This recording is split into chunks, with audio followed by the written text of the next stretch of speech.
Pinangunahan ni Vice President Jejo Marbinay ang ika-109 na anibersaryo ng Filipino-Chinese Chamber of Commerce.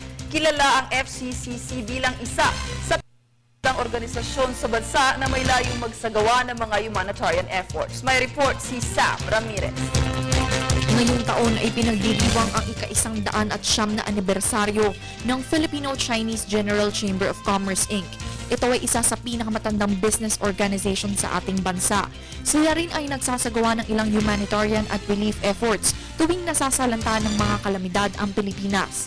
Dinaluhan ito ng malalaking personalidad gaya nila Senator Cynthia Villar, Bam Aquino, Loren Legarda, Court Administrator Midas Marquez at ilan pa.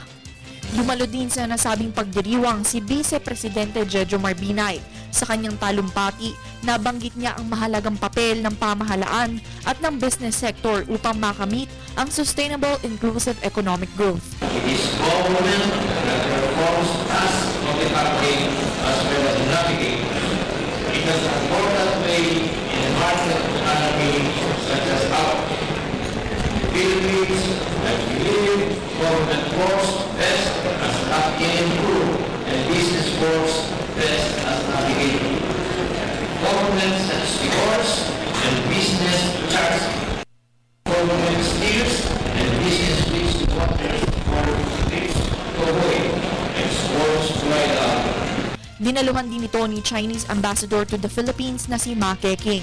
Sa kanyang talumpati ay di maiwasan na mabanggit ang tungkol sa iringan ng dalawang bansa hinggil sa teritoryo. Ngunit isang aspeto lamang ito ng bilateral relations ng Pilipinas at ng China. Here I would like to reiterate that the Chinese government attaches great importance to developing friendly relations with the Philippines, and this policy has not changed.